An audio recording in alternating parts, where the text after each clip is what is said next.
Hello guys, welcome back to my YouTube channel teachers creator.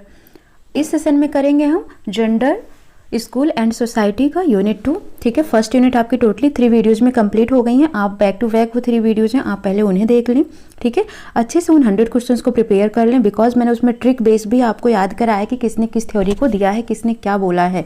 वो statement भी मैंने आपको ट्रिक से ही बताया है। ठीक है, और वीडियो को लाइक करिए, अगर आपको पसंद आता है तो सब्सक्राइब करिए, शेयर करिए और कमेंट करिए। ठीक है, बेल आइकन को जरूर प्रेस करिएगा ताकि आपको न्यू वीडियोज़ की नोटिफिकेशन जरूर मिल जाए। सो स्टार्ट करते हैं unit 2। Now question number 1, Dash is a process by which individual acquire the knowledge, language, social skills and value to conform to the norms and role required for integration into a group or community। ठीक है, ये पूछा गया तो ये क्या होता है? ऑर्गेनाइजेशन होता है, सोशलाइजेशंस होता है, एडमिनिस्ट्रेशंस होता है या नॉन ऑफ दीज। तो इसका आंसर क्या होता है?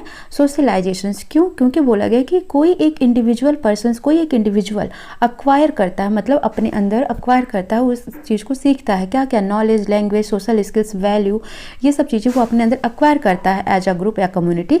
सो वो क्या कहलाता है? सोशलाइजेशंस कहलाता है। ना question number 2, dash refer to an individual personality development. ठीक है, तो ये क्या है? General discrimination, parenting style, socializations या नॉन ऑफ दीज। तो इसका आंसर क्या हो जाएगा? Socialisations. Refer to an individual personality development. So option number C is the right answer. Now question number 3, socialisation is the result of productive processing of. किसका productive processing है? ये किसका result है? इंटीरियर रियलिटीज़ का, exterior का, both का या none का। तो इसका भी ऑप्शन क्या हो जाएगा? ऑप्शन नंबर सी, यानी कि बोथ का। इंटीरियर और एक्सटीरियर दोनों का ही प्रोडक्टिव प्रोसेसिंग रिजल्ट है सोशलाइजेशन। क्वेश्चन नंबर 4 है आपका, persons inner reality refers to bodily, mental qualities, traits, both या नन। तो इसका भी ऑप्शन क्या हो जाएगा? बोथ। ठीक है, person inner reality refers to, inner reality मतलब बॉडीली, मेंटल क्वालिटी है ना, जो आपके अंदर मन की बात, ट्रायड्स। तो ये सभी दोनों चीज़ें ही पर्सन की इनर रियलिटी को रिफर करती हैं। नाउ क्वेश्चन नंबर 5 है,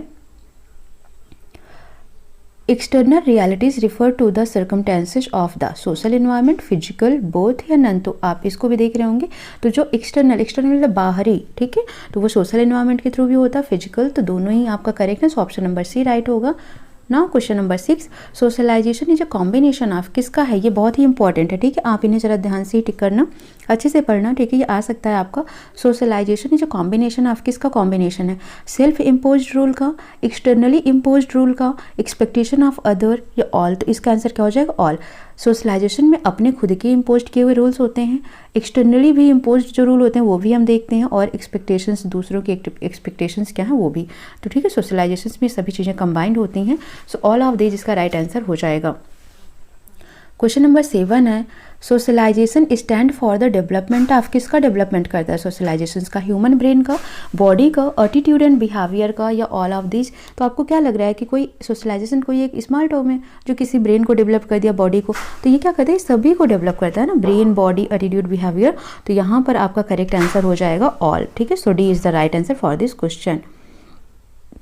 नाउ क्वेश्चन नंबर 8 है, which among the following is not a feature of socialisation. इसमें से कौन सा एक सोशलाइजेशन का फीचर नहीं है?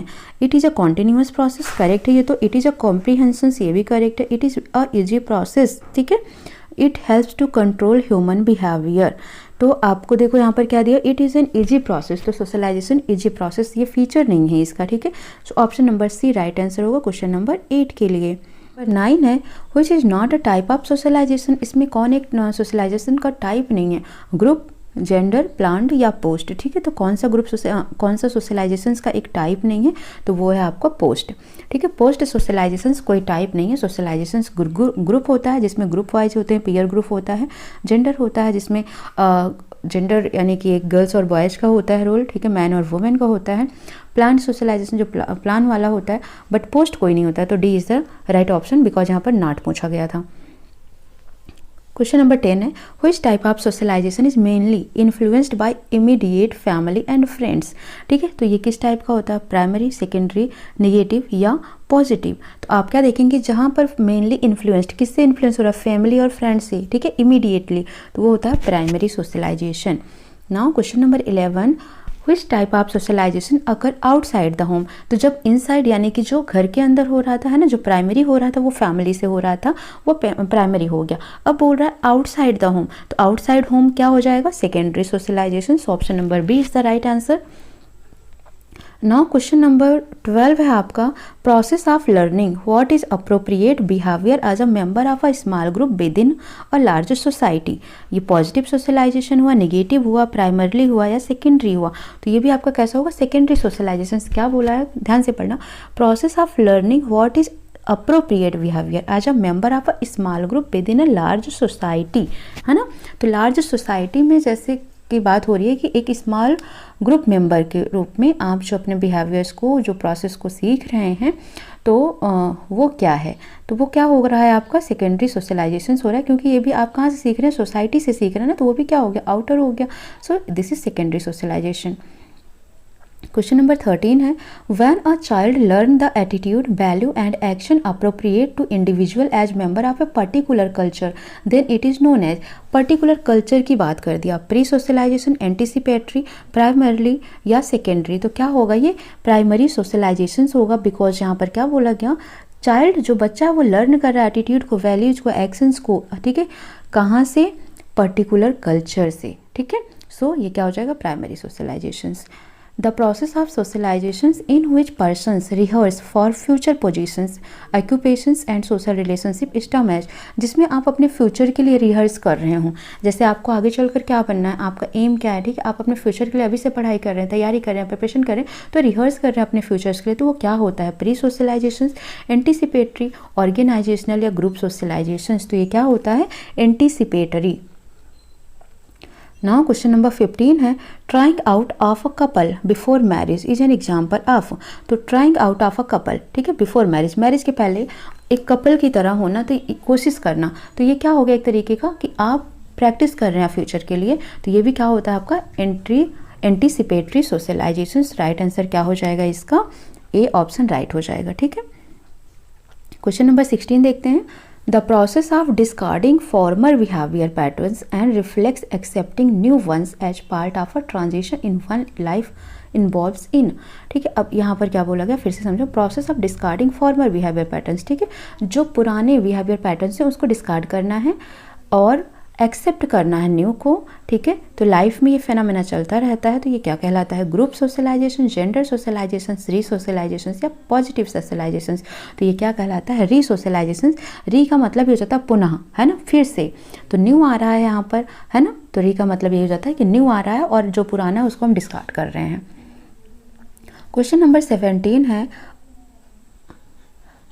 a religious convert internalizing the belief and rituals of a new faith of a man being leaving home to join the military और examples, आप किसका एग्जाम्पल्स है, ठीक है, कि जैसे कि घर छोड़कर कोई जा रहा है मिलिट्री ज्वाइन करने, तो ये किस टाइप का सोशलाइजेशन होता है, री, नेचुरल, पॉजिटिव या नेगेटिव, तो ये किस टाइप का होता है, ये भी री सोशलाइजेशन होता है।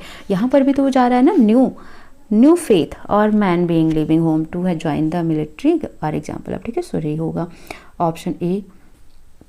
क्वेश्चन नंबर 18 है, the process in which an employee learns the knowledge and skill necessary to assume his or her organizational role is termed as।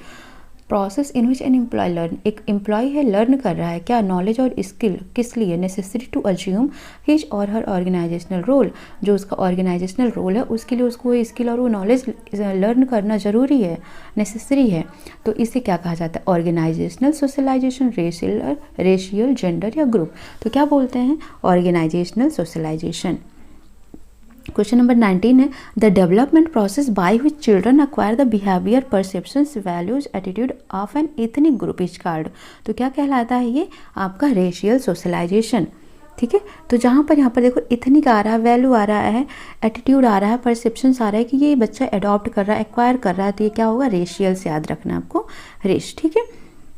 Which socialisation is mostly a human phenomena, कौन सी socialisation इसमें से एक human phenomena है, positive, negative, natural या all of these, तो इसका answer क्या हो जाएगा, नेचुरल। जब भी बोला जाए अ ह्यूमन फेनामेना तो जो नेचुरल सोशलाइजेशन होता है, हम कोई चीज़ें सीखते नहीं हैं सोसाइटी से, अपने आप ही अडॉप्ट करते रहते हैं जो हमारे सराउंडिंग होता रहता है, तो वो होता है नेचुरल सोशलाइजेशन। तो ह्यूमन फिनोमेना मोस्टली इसी पर ही डिपेंड होता है।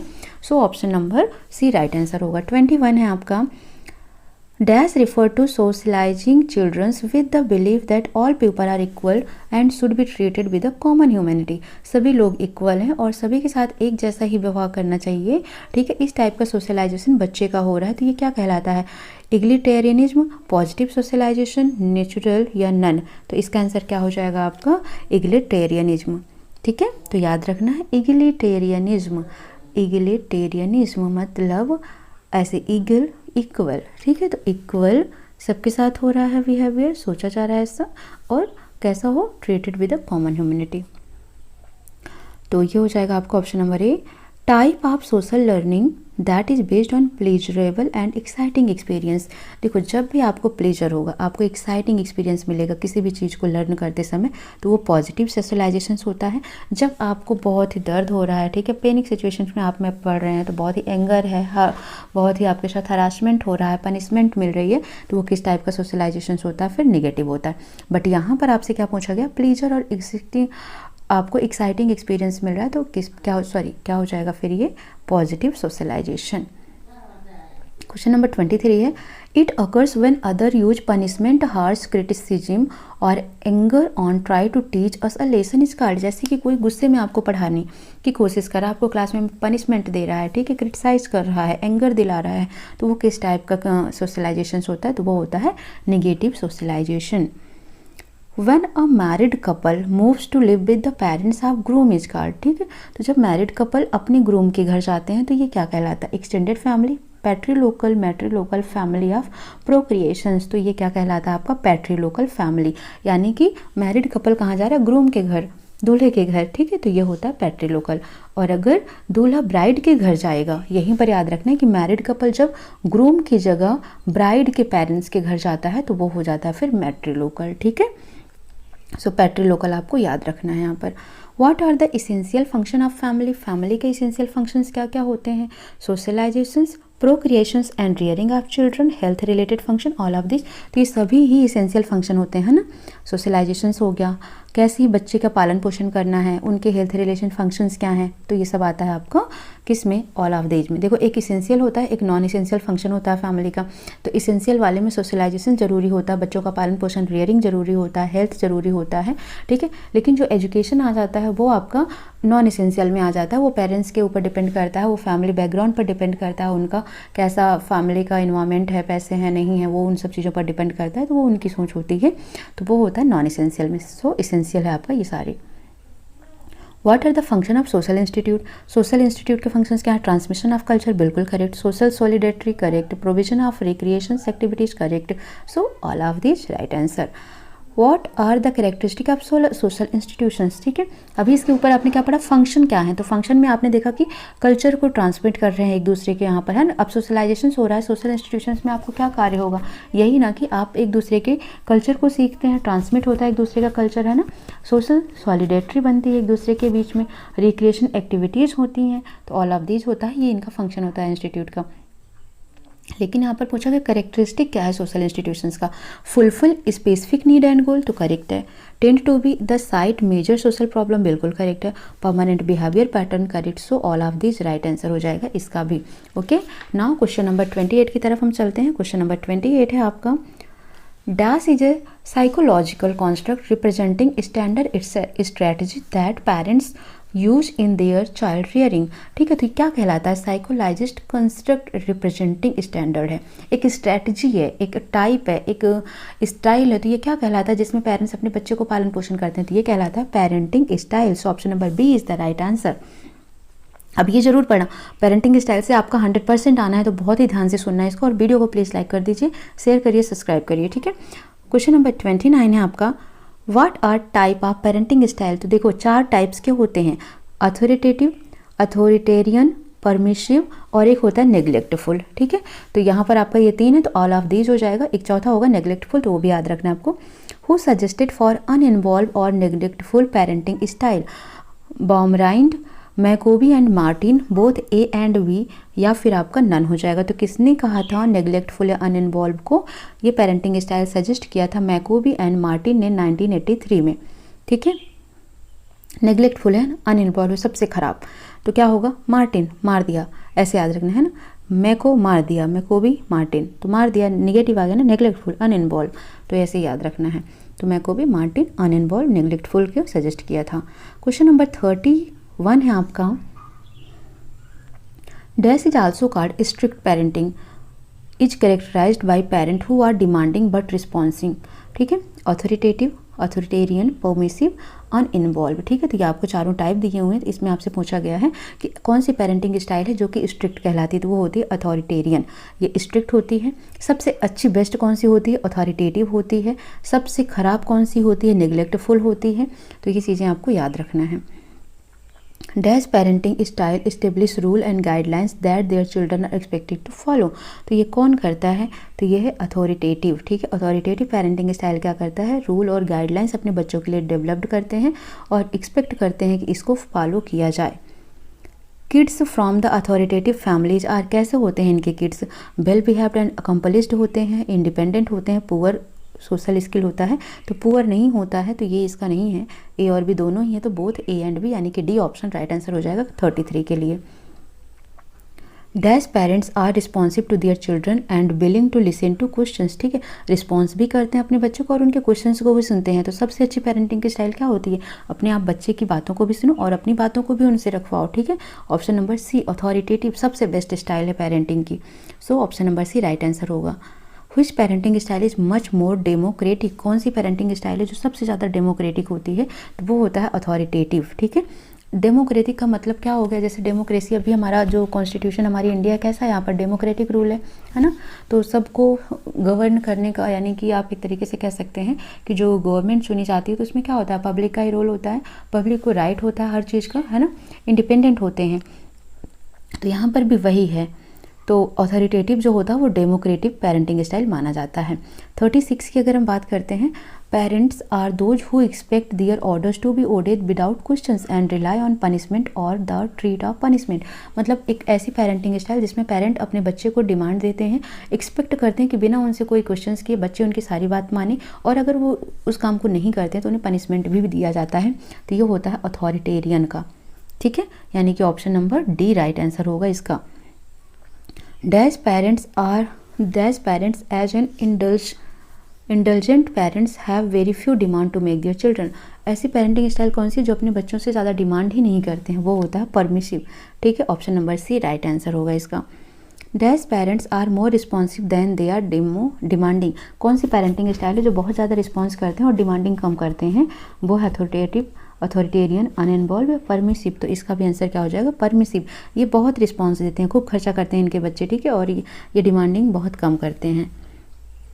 किड्स फ्रॉम परमिसिंग पेरेंटिंग स्टाइल, अब कैसे होंगे? जब आपको पता है कि बहुत ही ज़्यादा उनको छूट मिली है तो कैसा होगा? वो एंटी सोशल बिहेवियर होगा, है ना, rebellious and defiant when desires are challenging, बिल्कुल ठीक है, और पुअर इमोशनल रेगुलेशन। तो ये सभी होंगे उसमें, तो ऑल ऑफ दीज इसका राइट आंसर हो जाएगा।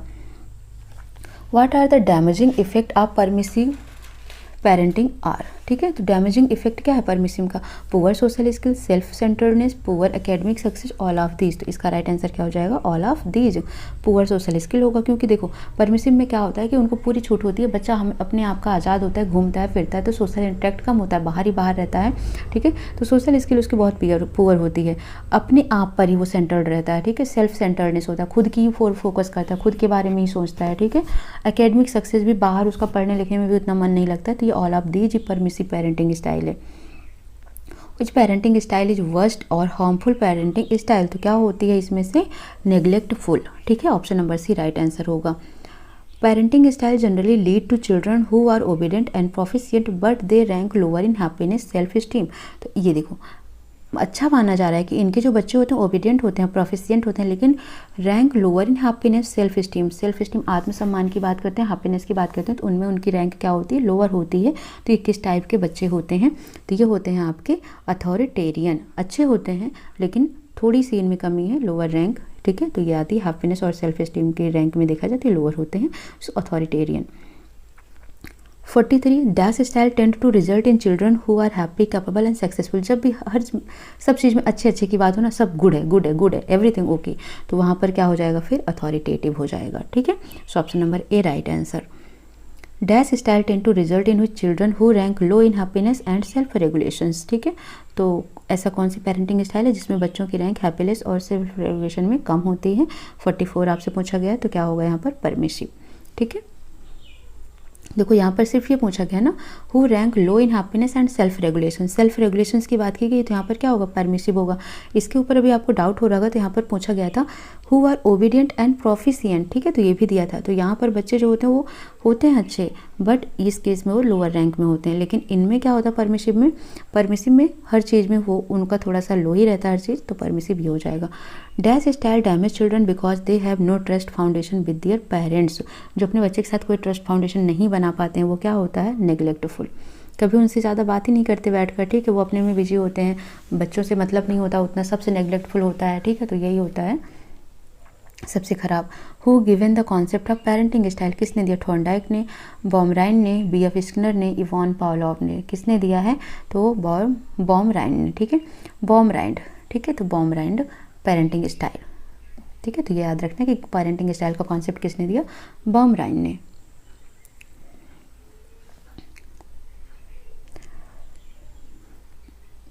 विच is said to be best parenting style, किसको सबसे बेस्ट कहा जाता है, तो अथॉरिटेटिव को कहा जाता है, तो ऑप्शन सी हो जाएगा right. Expectation is derived from word, expectation किस वर्ड से डिराइव्ड हुआ है, तो ये भी आपका लैटिन वर्ड से ही डिराइव्ड हुआ है। Question number 49, what is means of expectation, expectation का मतलब क्या होता है, an awaiting result good behaviour all of this, तो इसका आंसर क्या हो जाएगा, एन अवेटिंग है ना एक्सपेक्टेशंस, तो कैसा हो awaiting. Community is derived from, community किस वर्ड से डिराइव्ड हुई है, तो कम्युनिटी आपका है ग्रीक, लैटिन, फ्रेंच या इंग्लिश, तो किस वर्ड से है ये आपका लैटिन वर्ड से है। देखा आप तक अभी तक सिर्फ 3 ही वर्ड मिले हैं, कौन सा प्रैग्मेटिज्म, कौन सा दूसरा पेडागोजी, और तीसरा आपको कौन सा जो भी फर्स्ट यूनिट में हमने पढ़ा था कौन सा टॉपिक था, एस फॉर स्टीरियोटाइप, है ना। तो ये 3 टॉपिक ही आपके जो हैं वो ग्रीक से आए हैं अभी तक, बाकी सब आपको लैटिन में ही करना है। ठीक है, the word value is derived from dash, ठीक है, तो कहाँ से आया है, ग्रीक, फ्रेंच, लैटिन, इंग्लिश, तो आपको बताना है इसमें, तो ये कहाँ से आया है, लैटिन से, Greek word. The word value, ठीक है, वैल्यू कहाँ से डिराइव्ड हुआ, तो वैल्यू भी लैटिन से ही डिराइव्ड हुआ है। नाउ क्वेश्चन नंबर 52 है, dash can be defined as guiding principle that determined individual morality and conduct, what an individual consider to be morality right and describe in life specially regarding conduct, तो ये क्या कहलाता है, तो value कहलाता है। Value can be defined as guiding principle that determined individual morality. ठीक है, तो अब यहाँ पर हम इस क्लास को स्टार्ट करते हैं। ठीक है, 52 क्वेश्चंस आपके ऑलमोस्ट हो चुके हैं, next remaining 50 questions next session में लेते हैं। तो आप वीडियो को एंजॉय करिए, अच्छे से पढ़िए, कोई डाउट आता है तो कमेंट सेक्शन में मेंशन करिए। ठीक है, हम जरूर देखते हैं आपके डाउट्स को, कमेंट को। ठीक है, सो वीडियो को लाइक शेयर सब्सक्राइब करिए, मिलते हैं नेक्स्ट क्लास में। Thank you for watching.